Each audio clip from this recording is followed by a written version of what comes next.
What we have here, folks, is a video game. A video game from the video store. Makes sense, doesn't it? Well, this is in reference to the documentary that I'm trying to get someone to help me with, because we had video games in the store from the beginning. Slot machines and poker machines and pinball machines and driving games, crane machines, a lot of that.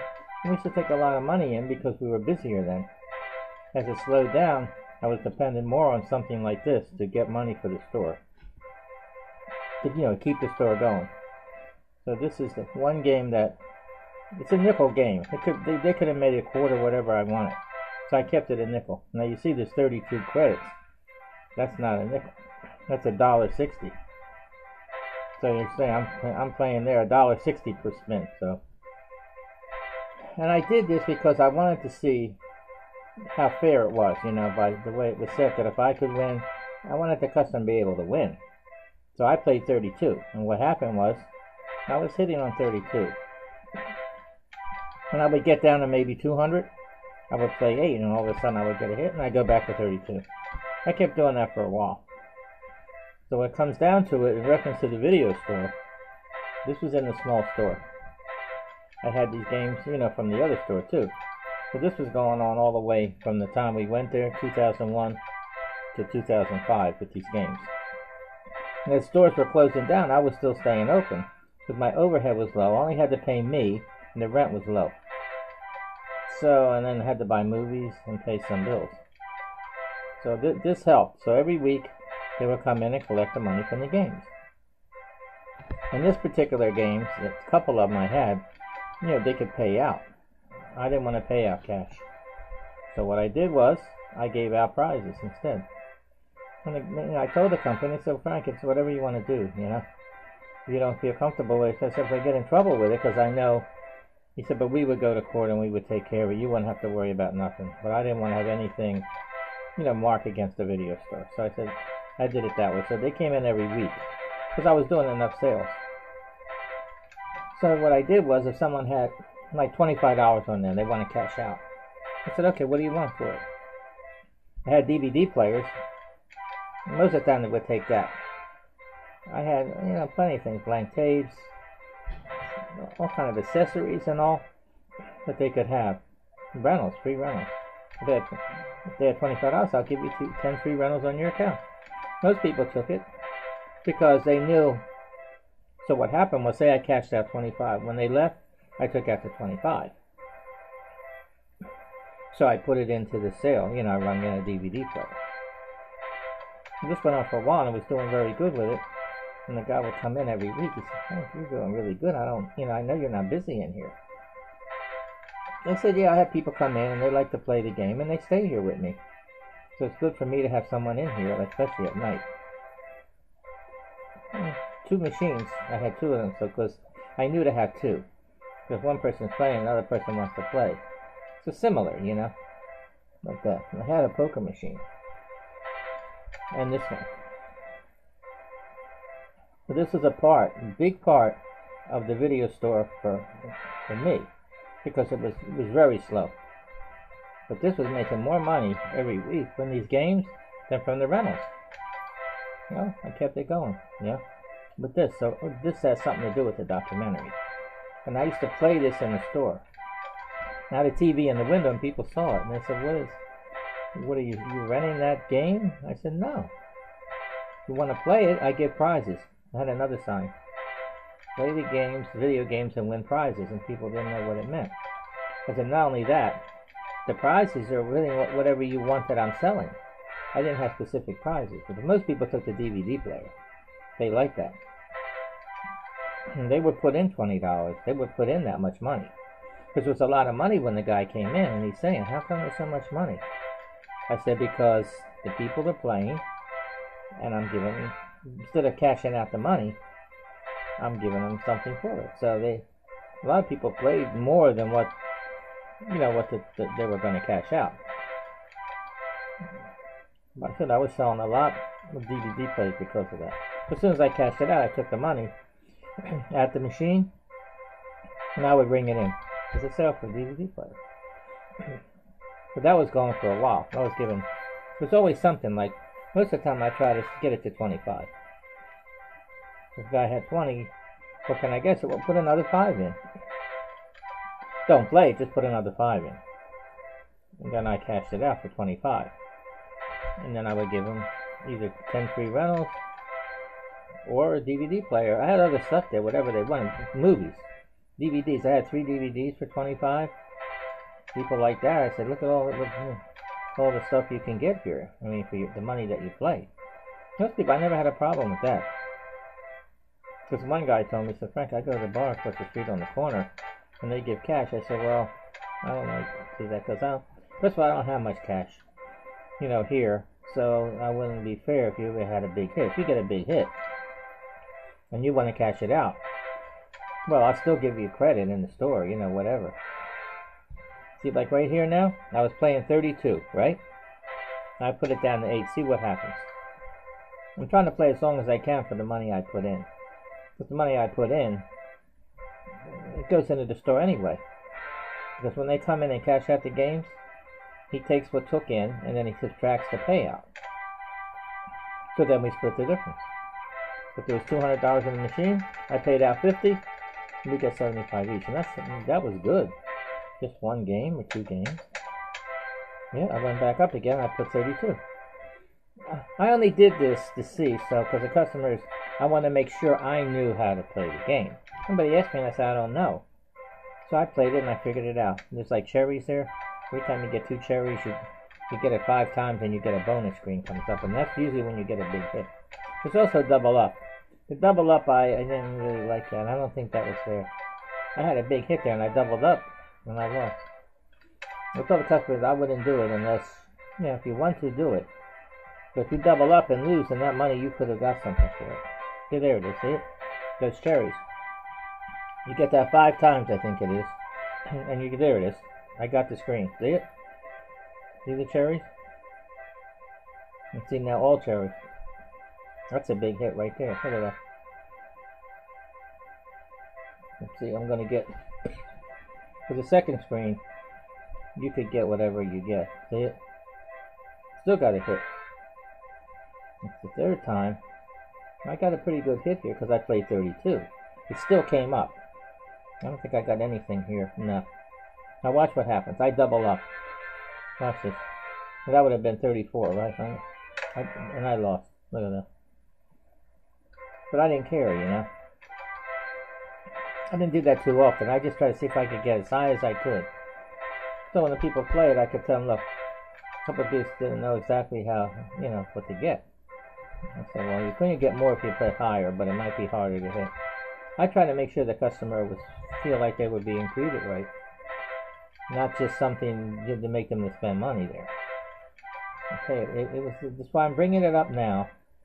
Because to do a documentary, this was definitely a big part of the video store all the way through. But especially towards the end, when I'm keeping the store going, I had all the games in there. I showed it on one of the tapes that I did. One of the screens that I did. And it shows all the games. I had all the crane machine. I had candy machine. I had all the slot machines. I had a Mega Touch. I had a lot in there for a little store. When you come in and, you know, collect the games, he said, Frank, it all adds up. That's an ATM machine. And I think it was $3 for the surcharge. And we were getting $1.50 every time somebody used it. So you know yourself. We're open 7 days a week. That machine was empty a lot, you know. People know to take out. You're going to pay $3. You don't want to take out 20. A lot of people are taking out $200-300 because they knew the fee. So that was good on that too, you know. And we did good on all the games. I mean, no matter how busy the rentals were. So this was one of why I'm showing this, and I figured I could talk over this. You know, while I'm explaining this video store business. But it was, you know, I made this tape for that, you know. I'm there. I'm the one playing it, of course, and I'm the one videotaping it, you know. Then I went back to 32 again. That's what I was doing. I played for a long time. I eventually went down. See, 5 times. And it goes up to 10. So when you get that spin, whatever you get. Yeah. So you can see how this really was a lot, it was a lot of fun too. It kept me busy. That was 7 times on that day. But people knew when they came in, I know how to play the game. I made sure I played. This was after hours. I made sure because I want the customers, because a lot of customers said they came in because they knew that if I tell them, about the game, well, I really know. Like I said, I don't know. Because the guy came in, to collect the machines, he saw that. He said, Frank, how'd you come up with that? I said, well, I made people ask me about it, Some people came in, they saw it outside. I had it on the TV screen. I said, what's that all about? I said, well, if you want to win prizes, a lot of people like to win, play, gamble, If you want to win prizes, I got whatever you want in the store here, pretty much. Anything from the rentals, the DVD player. I think I had VCRs too. I had both. I had a lot of stuff there. I didn't have too much. I had those cameras that you could put in, like for the kids' room, where you could watch the kids' room. With the camera, and you'd have the camera in the room, and you'd have the monitor, somewhere else. So I sold a lot of them. And just cameras I was selling. People want to put surveillance in their house. And I had all this stuff. And I wasn't really selling that much of it. But with this I was. Because whatever prices I marked, I made the prices come out like, to fit this, like 25 for a lot of things. That I might have asked a little bit more. I figured the customers are putting money in the machine. We're getting half of that money. Plus, their winnings, I'm getting that too. Because when I take it out, when they win, I was taking the money out. And I was putting it back into the store. So I was getting me some extra money every week. Plus, when they come in to collect, I was getting that money. Half of that money. So you can see how these games could mean a lot. Because, when we had the other big store, when it was busy, the games were being played a lot more, and we had more people coming in. I had a problem with the games, here and there, but here I didn't. Because I had the games up near the counter there where I could see it. They needed change or anything. And so it really worked out good. As far as this documentary I want to do, this is like a part of this store that I have. And the fact that I have stuff like this to show, And it was good, Well, I kept it going pretty good, the store. Like by 2005, I was still doing good. But after the last snowstorm, I think it was in February 24th of 2005. After that, March was still cold. I think there was a little snow. We still were doing all right. But when we got into the summer, that's it. We were going on vacations and all, and just pay per view and all. I couldn't stay up. I couldn't make enough, even with these games and all. Well, what happened was I had to close down. Partly because of the lease, too, of the store, because they want to raise it up. Because they know they could get more money. So we were paying like $650 for rent. That's not bad for a business. And they were getting $1,200 from the tenant. I found that afterwards, so. Well, they didn't care about us. They knew we had to depend on the money to stay there. So what happened was, that's why I had to get out. I had to stop it. I lost my dream job. I would have liked to have kept it going longer. I could not pay it. Even if I could have got a longer lease, I couldn't pay it too much higher rent, the way it was going.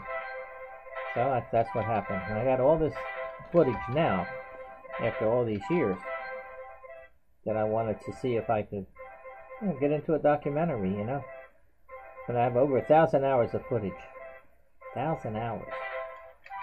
It's 6 hours on a tape, That's not with these tapes. I've had so many VCRs that broke down. VCRs, and plus they're not making VCRs anymore. I have to get another one myself, because this footage here I've had from before, that I already went through it. I'm still going over it now, but I put on DVD. You know how they have the VCR, you play the tape and you put it on DVD, copy it. So I was doing that. And that's why come I have this footage that you're looking at. It's just, you can listen to what I say, because when I put the description, of course, you might not understand that, reading so much in the description. I'm still going to put the description after this, because I am looking for a partner. Anybody who's interested, anybody has some time. I'm not saying you got to go through the 1,000 hours of footage. You can go through the footage that I've been putting on here. Maybe you can put something together. You can use this footage to send to companies to see if they're interested and explain it to them. The deal is they can buy the rights to the video store footage that I have, We can make a deal that way where we can get a cash advance from the company and they want to do it. They get exclusive rights, they get all those videotapes and all, and my expertise, and then they give us, and we split that. And they can get, so if they get it produced and they get it out there, they're going to get money from, you know, the sale commercial for that and everything. So we would get, first they would get recoup their costs. So whatever they spent to make it, their time, and the money they gave us, once they get that money back, then we could split the royalties with them. You know, royalties, you have something out there like a documentary, and every time it's played, we get a certain amount of money from it, a percentage of that. And you know, it's not going to be played one time, it's going to be played all over. Say they ever use it in a commercial, something from that documentary, or in a movie or something, we're going to keep getting money from it. So I'd rather not sell it outright. I still could make a price and say that's it. We'll split it, say I said $20,000, and you can have the whole thing, everything, and we don't have any, we won't get any royalties or nothing. You still could get the cash advance, and then when they get it produced, and whatever they're going to do, then we get an amount of money for the sale, and we will split it. So I'm offering somebody a chance to get some money here to work with me. I'm not paying you, but indirectly I am. Because if you can make a sale of this documentary, that's how you get your money. I'm not asking you to go through the 1,000 hours of footage of me. I have enough footage right now that I've been posting, but you can use that. And you can maybe send it out to companies. You can take it and you can save it from what I've been posting, and you can share it to these companies and see if anybody make up like a description like I'm doing, use from what I've been saying.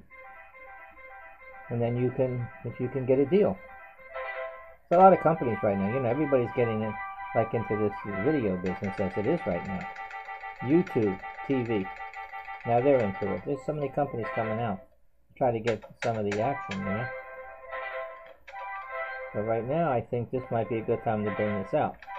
But there is, like I said before, I repeat a lot of things because somebody might not have heard what I said before. But there is a lot of documentaries. If you look in YouTube, you know, search, just look up documentaries on video stores. They call a documentary, even if it's only 8 minutes, 20 minutes. I call a documentary like about an hour, maybe an hour and a half.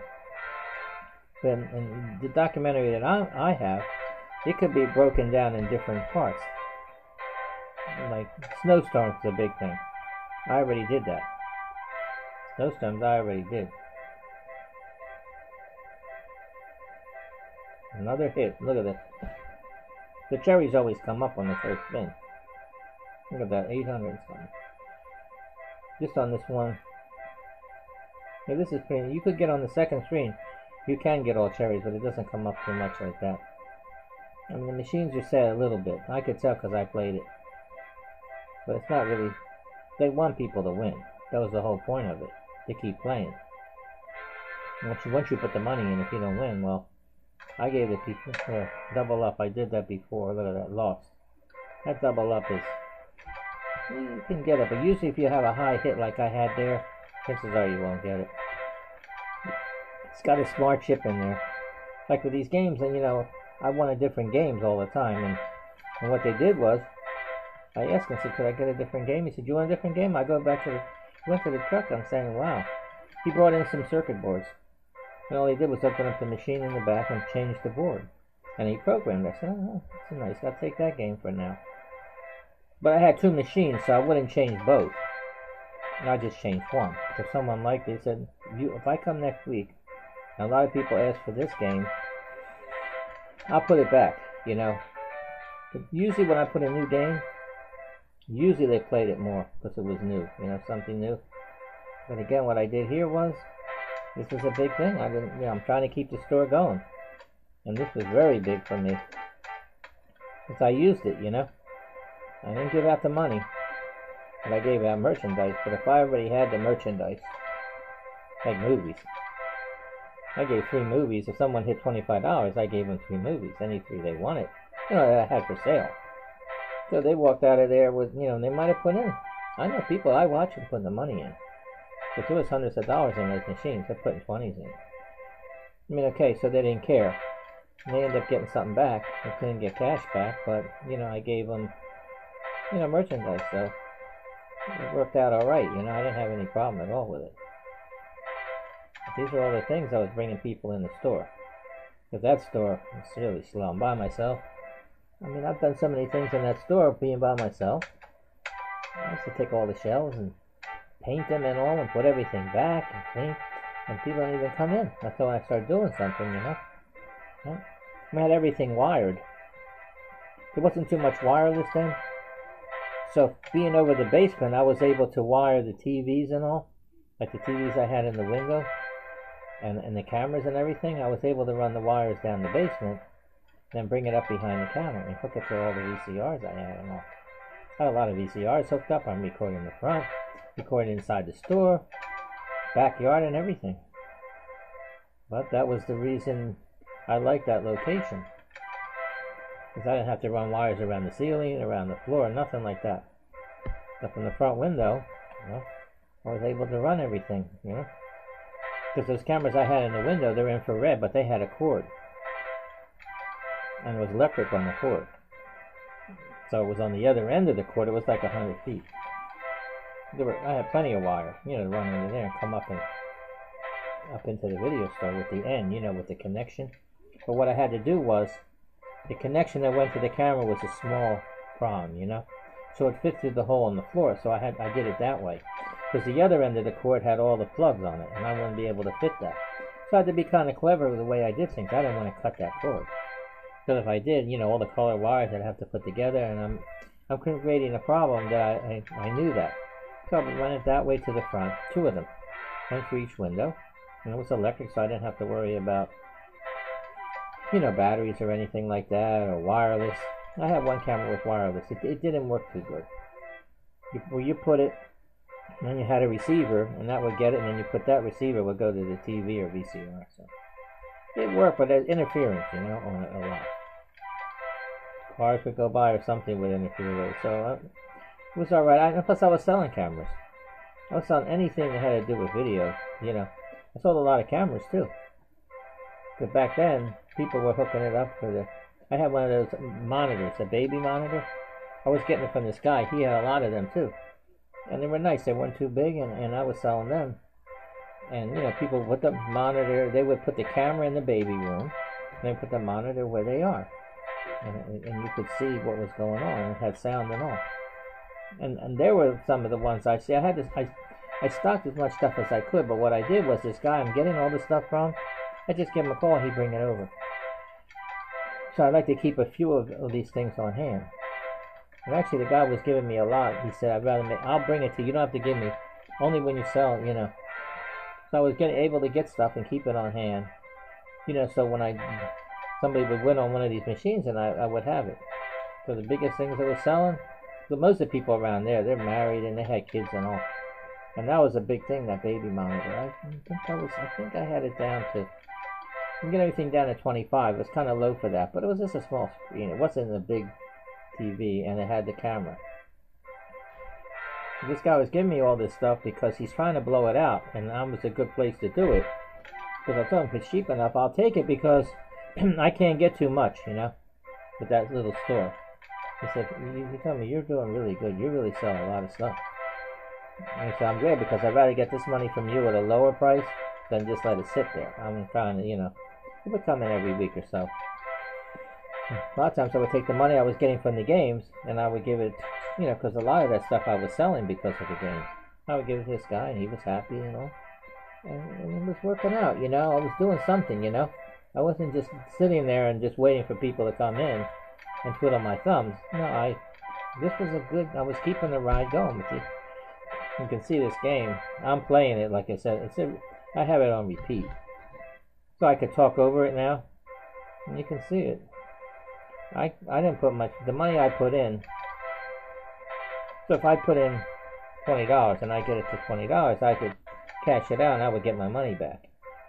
But I didn't really care much about it. I wanted to make sure that I was able to, you know, understand this game. Because somebody played it and they said, Frank, what's that spinning, you know?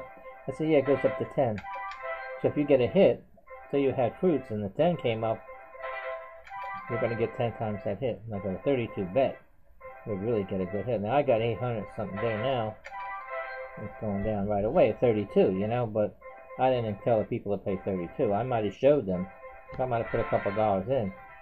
And, you know, maybe put a 5 in and play 32 and show them, you know. But I didn't want to encourage people to really gamble, because I don't know if these people have money or not. I had people come in there and they stay a lot, and like more in the daytime, early, older people, you know. They're retired and they can't really get around. They can't get to a casino, and they can't. But to them, that was like the little fun that they had, you know. So I was serving a purpose in a lot of ways, you know. A lot of people didn't care if they really won or not. But it was nice if they got a certain amount. I said, you want to cash it out? You got $25 there. You can get whatever you want here, you know. If it's less than 25, I can't really do it. I even had gift certificates. That was a good thing. So that helped me a lot. So I just wrote a receipt, like, I put, okay, you got 25 credit here. If you want to give it to somebody, they could come in, but they have to have a membership. So I would put the 25 credit, you know, and that way I wasn't paying out cash, and I wasn't giving out merchandise either, but it worked out all right. I never really had a problem. I'm finding ways all the time. You know, I would put their name on it, and then I would sign it. It's like somebody could make it up and bring it in, and I would know it's not mine. You know, I had this receipts marked, so nobody could really duplicate it. You know, yeah, everything was in the store, and you know, when that cable came in, it started right away. I mean, it was over time that you see the neighborhood. Everybody didn't have it yet, but once everybody got it, and they started advertising, you know, no more trips to the video store. They made sure they mentioned that, you know, and said how bad that was hurting me, you know.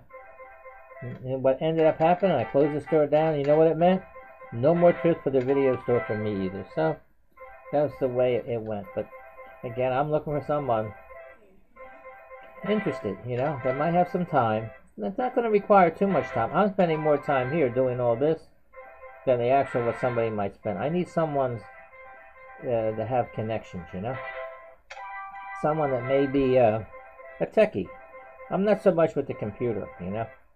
But someone who knows how to upload everything, and they could take all those tapes and put it in a computer, but I don't think we need to do all that.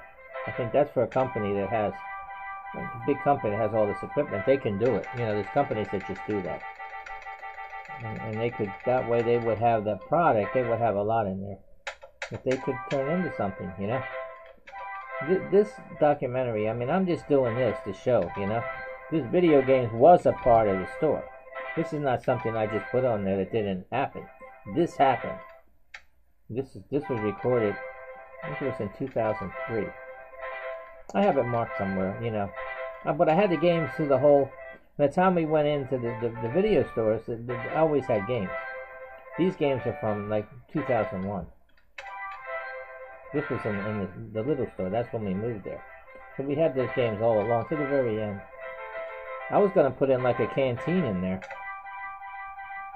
You know, in the front of the store. You know, to try to bring in people. And it's going to have coffee machines, everything. You know, that you could think of. Candy bars, a whole thing of machines. But I didn't get to do it because it got too slow. And companies don't want to put all those machines if they can't going to get any money out of it, you know. So I didn't do it. I was going to even do the lottery in there because I knew how to work the lottery machine and all. But to do the lottery, I was going to get a machine. You know, you have the scratch-offs. They put that in. I had that set up to do, but I never went through with it. Well, they put the machine in, and they go by how many tickets you sell. If you sell a lot of tickets, you know, every month, whenever they come in, they'll give you the lottery machine, and I could have said, that would have helped. I would have had the lottery machine in there because there wasn't too many around there. I had a lot of people coming in for that. I could have made money off the tickets, not a lot of money. If someone would ever hit big, the store would get money. So that was one of the things I was going to do, but I never got to it. Actually, I ended up working in a place where they had a lottery machine, and I was doing that. I've done that. It's one of my jobs. I knew how to do all that. That was why I wanted to do that. So this is what happened, and how the video store went down, and how I ended up at the end trying to keep the ride going. And that's what I'm discussing, that someone can make a deal with one of these companies. The person I want to partner with is a person that's going to be able to be creative, you know? You can think of a way to make this footage and to make someone be interested in doing it. And that's the whole thing about this partnership with me. 50-50, that's not a bad deal. If I got an agent, they might only take 20%. But they would have to take all what I have and try to get, make deals so that they could get their turn. But I'm willing to give 50%. 50-50 with me. If someone can take this footage or make it up themselves, or however they want to do it, whatever description, whatever presentation that they want to do. I don't expect anybody to actually make a documentary, make it the quality that would be suitable, to present it on TV and all, or online maybe.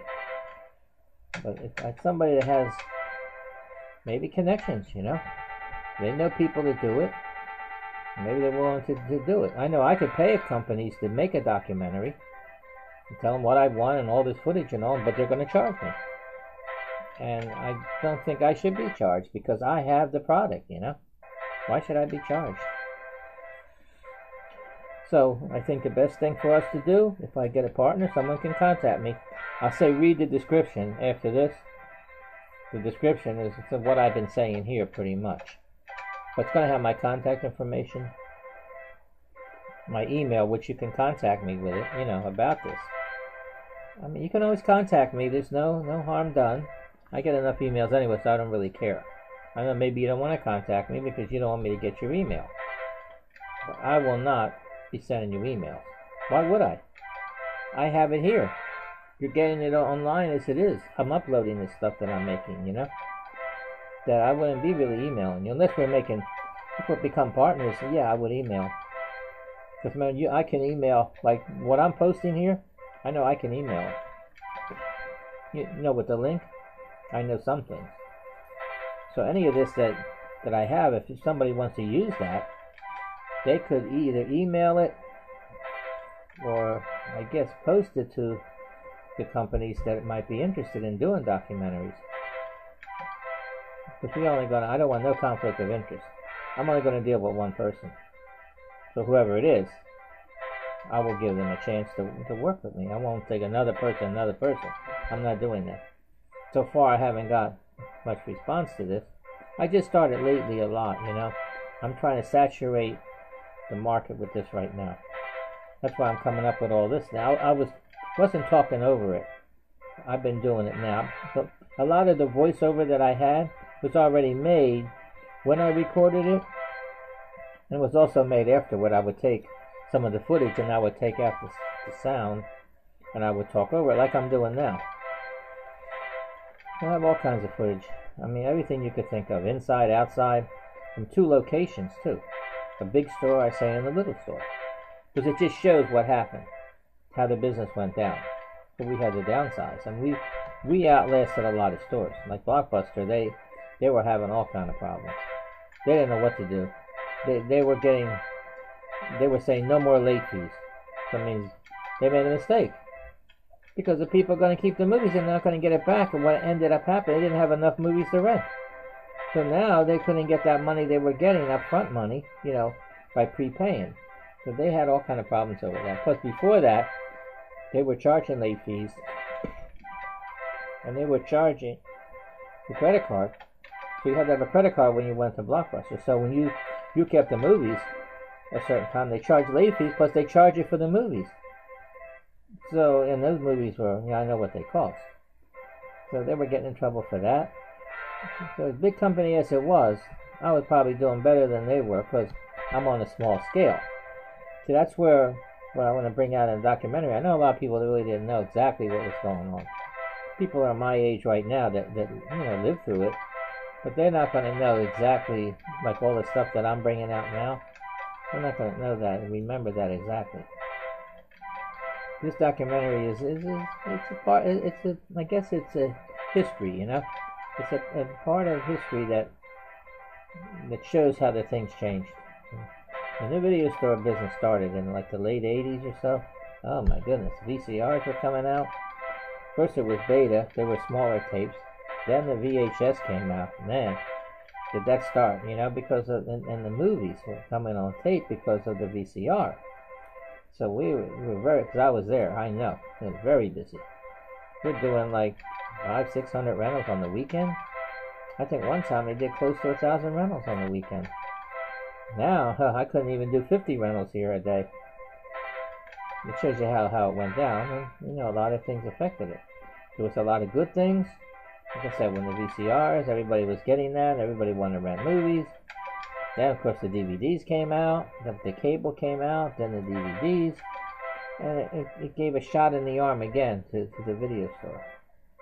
Again, I was able to hang on, because with just one store like that, I was able to keep the ride going, because I was working by myself. And it was, you know, it wasn't easy. I mean, the fact that I still put in the time. A lot of people say, oh, you don't have to pay for rentals, and you're getting paid to watch movies, but I might not even get paid for all the work I do and all the hours I put in. People wouldn't want to work for that. Why don't I like the job? The biggest thing I miss about this is the people that I talk to every day. I guess the customers, but they were my neighbors and they were my friends, and I got to know them because of the video store. If I lived in the neighborhood and I never went anywhere, I wouldn't know a lot of people. Maybe from the corner store, the hardware store, yeah. But not because of this let me really know these people, you know? And even after I closed the store down, I still saw the people and still talked to them in the neighborhood. Remember, I lived in the neighborhood. So now I'm I guess reinventing it right now. Because I'm still messing with the videos now. Like I did, you know, back in the day. And now time has passed. I mean, I closed down in 2005. So that's over 14 years ago. Since I had the video store. Because I'm retired and all now. And I still can look back on this and I can reminisce with it. For me, it's still good. But I would like to get, like I said, get a documentary of all this. Because I have all this. I don't want it to go to waste, all this footage I have and all. So if anybody out there is interested at all, have any ideas, please contact me, because I you know, somebody, that's why I'm trying to talk over more now at the present time, because maybe you can hear me and see how sincere I am about it. I may not know who I'm going to partner with, but the people that if anybody wants to partner with me, they're going to know me because I have credibility. Because you're looking at the stuff I'm posting all the time, and you're listening to me talk now. I'm not a robot, so we know that for sure, right? Okay, again, if anybody can contact me through the Twitter, YouTube, or email, which I'm going to be in the description, so I appreciate it, you know. I will get back to you. I promise I won't be sending you a lot of emails. If you don't want to do the deal, tell me, and I'll stop. Just tell me to stop, and I will. I'm not going to be doing that. Again, I'm looking for somebody that might want to try to do this. I mean, I'm giving you someone out there an opportunity to make some money. It could be a lot of money. But I'm willing to share, I'll use that word, share what I have that's not doing anything, it's just dormant, you know, and maybe turn it into something, you know. I just think that I have enough information. And you see the way now, I'm just playing a video game, and I'm talking over it. It's like almost like a documentary just on that, you know? But again, if you wanted to take this, I have, like I know some of the footage I have to go through it. I have all the games that I had, you know, and I went through, you know, I videotaped the games and all, and that can show a part of the story, you know, of what was there to make extra money. Another part of the store was, you know, we were, let's see, I'm trying to make sure whoever listens to this might not have heard my previous descriptions. Okay, we were different than most stores. It was pay on return. No prepay, no drop-off box, none of that. And we stayed that way all the way through. So that's one thing. and we had adult films, and I don't think too many of those stores did. A lot of them didn't want to do it. So we had, I didn't have too much of a problem with it. Like in the big store, it was so big that we built a room. I put the shelving in the same way in all the boxes, and they would bring it up. And the boxes were explicit, had to be very careful, because kids would try to get back there, and to look at them boxes. So you had to be 18. So that was another part of the business. I made a lot on the adult, because remember, all the movies that we had were the same price. I kept everything the same. I didn't want to change none of that. The hours were the same, 11 a.m. to 10 p.m. Prices were all the same, so it didn't matter. Stock film, new release, it didn't matter. Games we were renting. So the whole idea behind it was that we didn't care, because I didn't want to make like the adult films less money when the new releases more. Because everybody wanted new releases, so we knew they were going to rent. So we based the price on that. We kept the prices the same. I mean, $3 for a rental overnight wasn't bad. Those other stores, of course, they gave you 5 days and all this, right? But they made it maybe $5 a rental. I don't know what it was exactly. But I'm just saying, for example, so look at the money they're taking in. You're getting so much money, but the movies weren't, but they have more copies than we did. Like a lot of people used to complain, we didn't have enough copies, so they couldn't get the movies. But I used to explain to them, you have a better chance in our store to get the movie because it's overnight rental. So no matter how many copies we have, you keep coming in the store, well, you could probably get the movies better than in those other stores. So I had the customers pretty much following the way we were there, Like I said, I came up with different things. Most of the things I kept coming up with, because in the beginning, in the big store, there was 4 people working at one time, 4 computers in the very beginning, how busy it was. Then it got down to 3, and it got down to 2, and then 1. I still had 2 computers, or 3, but it was only needed 1 person to work, me. So once we finally moved to the small store, I was working by myself. And that's how I kept it going, I kept my job that way, I was able to keep a job. I was experienced and all, and I knew how to do everything. So it worked out, Except luckily I lived close to the store, so I didn't have to worry about getting around and all. Plus the hours were okay, because 11 a.m., I had till 11 a.m. to get in, and I wasn't too far away. So that's how I was able to do everything. That's why I would stay late in the store. After we closed, like 10 o'clock. Got my count, everything, put everything away, I made sure that was done.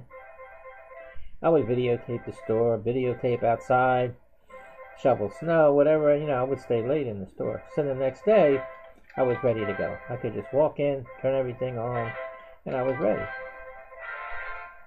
So that's why I was able to do that so long. And plus, if anything happened, a few times I had to rush home, emergency or something, well, I just put a note on the door that I'll be right back, I had an emergency. And it was not much of a problem, because people understood, Next day, if anybody told me, and they tried to return a movie, I wasn't there. Okay, I gave them the benefit of the doubt, because they wouldn't have known that if they didn't come there. So that wasn't too much of a problem, and since I was my own boss, So again, if anybody's interested in all this, you don't have to pay any attention to this game. I only just put it there to show you, one of the games that we had. And the people did play it, And it was a part of the business. It became a bigger part as the store slowed down, In the beginning, it wasn't as much, It made a lot of money because we were busy, so the games made more money. But actually, the games here in the last year or so of the store was making more money. I was getting more money from the games than I was from the rentals. So that was one of the problems. So again, I want to keep, maybe if I repeat this enough, somebody might decide to take a chance, But if anybody is interested in trying to get a documentary made of this footage that I have, someone to make a deal. Because they're going to get exclusive rights. Whoever does it, nobody else can get it. Only that one company. But to convince them that this is a good project and they could really do a nice documentary from it. And plus, they'll have all the footage, and there's a lot of footage, enough to can make maybe another documentary, and another one. Who knows how they want to do it? You know, I don't know. I just know that it's going to take 6 hours on a tape. Can you imagine? Divide that into 1,000. How many tapes there is? I have a whole cabinet full. You know? Well, again, I'm trying to make it by. I'm going to keep doing this as much as I can. You know, posting these videos and all, and me talking over and different things. I've already showed snowstorms. I've showed inside and outside of the store, and I showed now. I'm showing these games. It's a lot of things that went on. Yeah, but I was videotaping the store a lot because it's a video store, you know, with the surveillance. There was something, I think I mentioned, something happened. We had, there was 2 stores there. I had this second store, and the corner store was what I didn't want at the time, you know. It was a grocery store, you know, a hangout. It's better for a corner store. So one day this Abel, the owner of the grocery store, was in with me. It wasn't busy. It was in the evening, and his son was over there watching the store. In the meantime, while he's with me, someone goes by the front. And I noticed it. I didn't know what happened at the time. And his son was in the store, and the guy goes in, puts a gun to his head, and robs him. And then Abel comes outside because he saw on the camera, in the video store that I have. This guy went by and went into the store. He looked at the cameras. He ran out, and this guy came out. He had a gun, and he jumped in his car and chased him. I don't think he caught him or not. I ended up calling the police because I had this video footage. I had a positive ID of the guy who did it. And of course, the detectives came over right away. I gave him a copy of that tape. And they thanked me. As far as I know, they did catch the guy. So all I did was to show that having that surveillance then is just like having it now, you know. Now it's a big thing, you know, with all the cameras everywhere, you know. The city, like here where I'm at, they have cameras in all the streets and all, watching everything. Because if you notice, a lot of times when this stuff happens, either someone has their iPhone or iPad and they catch it on, you know, whatever happens. And it's a big thing to catch a lot of people doing things with this video. So it was back in the day also. That's another thing. So again, if anybody out there is interested, you know, you don't have to look at this game or nothing, because it's just a repetition. You listen to my voiceover here, and maybe you might think about it. I'm going to keep doing this for a while. Maybe I only need one person. I mean, I would think, I know that more than one person looks at this. I know that. I got all the views that I have.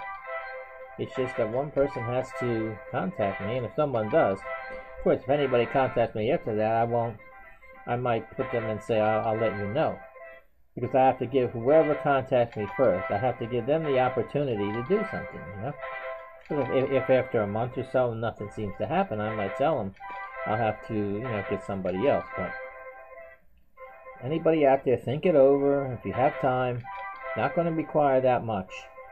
But just think, if you can get a company to take this idea that I have with this documentary and produce it, you know, it should be about an hour, I guess. That's going to be a good, no, maybe 45 minutes, you know, with the commercials and all.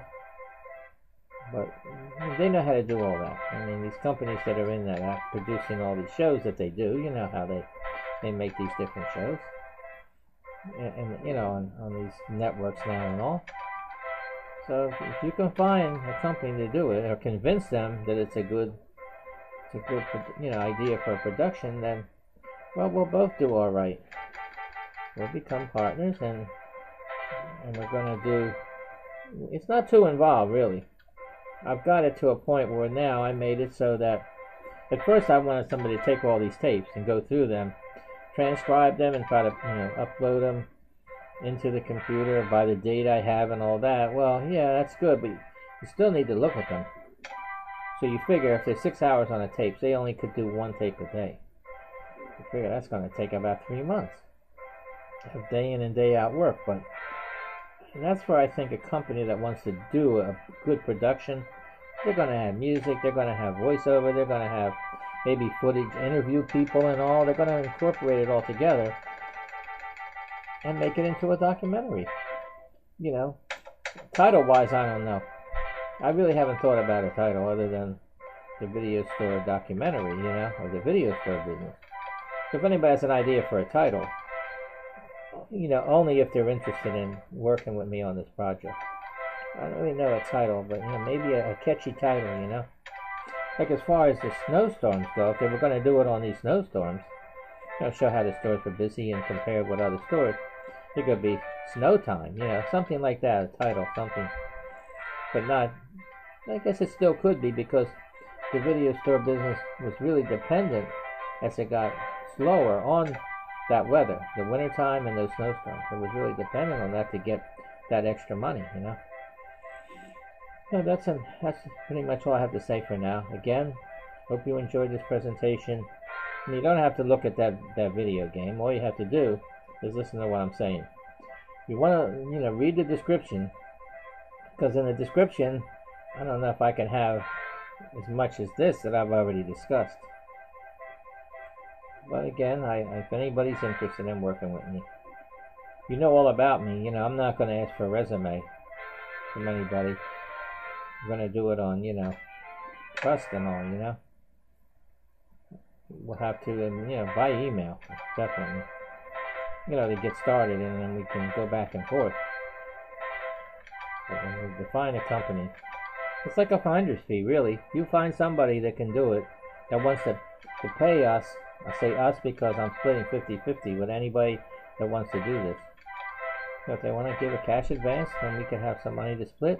It will be worth our while. And then if I'm not sure the best deal. That's why I want to partner with somebody. If we just sell everything outright, we can get a big lump of money and then split it. But whatever they do with it, we could lose future royalties. So I don't know if I want to do it that way. But that's what we have to determine. First of all, we got to find somebody. You know, we got to convince them, or my partner convince somebody to want to do this before someone else gets it. Before we go to someone else. So, okay, I think I'm going to leave it right there. And we'll finish this up. And you can make sure you read the description. Thank you, and have a good day.